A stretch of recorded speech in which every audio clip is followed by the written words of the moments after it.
ഇന്ത്യയുടെ വിദേശനയ ചരിത്രത്തിലെ ഏറ്റവും നിർണായകമായ നീക്കങ്ങളിലൊന്ന് നടന്നിരിക്കുന്നു. അഫ്ഗാനിസ്ഥാനിലെ കാബൂളിനെ നമ്മുടെ ഡൽഹി, അമൃത്സർ എന്നീ നഗരങ്ങളുമായി ബന്ധിപ്പിക്കുന്ന പുതിയ വിമാനപാത. കേൾക്കുമ്പോൾ ഇതൊരു സാധാരണ ബിസിനസ് ഇടപാടായി മാത്രം തോന്നിയേക്കാം. എന്നാൽ ഇത് പാകിസ്ഥാൻ, ചൈന എന്നീ രാജ്യങ്ങൾ ഇന്ത്യൻ ഉപഭൂഖണ്ഡത്തിൽ ഉയർത്തുന്ന വെല്ലുവിളികൾക്ക് നമ്മൾ നൽകുന്ന തന്ത്രപരമായ മറുപടിയാണ്. ഈ ഇടനാഴി ഇന്ത്യക്ക് എങ്ങനെ ഗുണം ചെയ്യും നമുക്ക് നോക്കാം.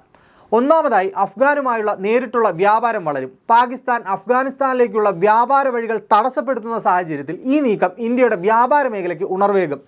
പുതിയ വ്യോമ ഇടനാഴിയിലൂടെ പാകിസ്ഥാൻ ഉയർത്തുന്ന ഭീഷണികളെ നമ്മൾ മറികടക്കും. പാകിസ്ഥാന്റെ സഹായമില്ലാതെ ഇന്ത്യക്ക് അഫ്ഗാനിസ്ഥാനുമായി വ്യാപാരം ചെയ്യാൻ കഴിയുന്നതോടെ വ്യാപാര മേഖലയിലുള്ള പാകിസ്ഥാന്റെ സ്വാധീനം കുറയും.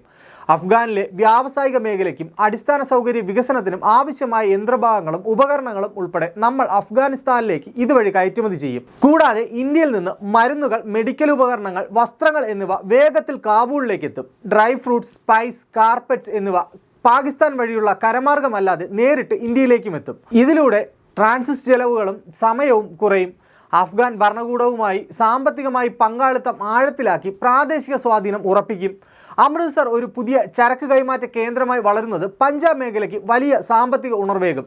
ഇരു രാജ്യങ്ങളും തങ്ങളുടെ എംബസികളിൽ വാണിജ്യ പ്രതിനിധികളെ നിയമിക്കാനും സുഖകരമായ വ്യാപാര സഹകരണത്തിനായി ഒരു സംയുക്ത chamber of commerce and industry സ്ഥാപിക്കാനും തീരുമാനിച്ചിട്ടുണ്ട്. ഇനി ചൈനയുടെ നീക്കങ്ങളെ എങ്ങനെ ഇത് ബാധിക്കുമെന്ന് നമുക്ക് നോക്കാം. ചൈന പാകിസ്ഥാനുമായി ചേർന്ന് ചൈന പാകിസ്ഥാൻ എക്കോണമിക് കോറിഡോർ വഴി അഫ്ഗാനിസ്ഥാനിൽ സ്വാധീനം ഉറപ്പിക്കാൻ ശ്രമിക്കുകയാണ്. ഈ സാഹചര്യത്തിൽ പുതിയ ആകാശപാത ഏഷ്യൻ മേഖലയിലെ നമ്മുടെ സ്വാധീനം വർദ്ധിപ്പിക്കും.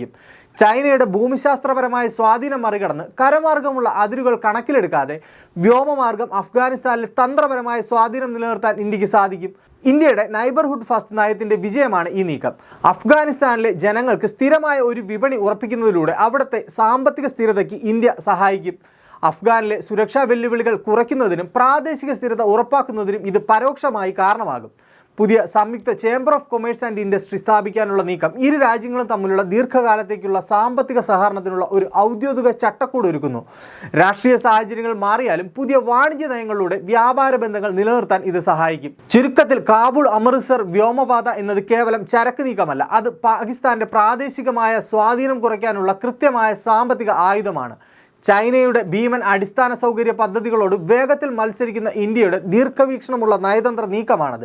ഈ നീക്കം പ്രാദേശിക സുരക്ഷ, സാമ്പത്തിക വളർച്ച, നയതന്ത്ര വിജയം എന്നിവയിൽ ഇന്ത്യക്ക് വലിയ മുതൽക്കൂട്ടാകും.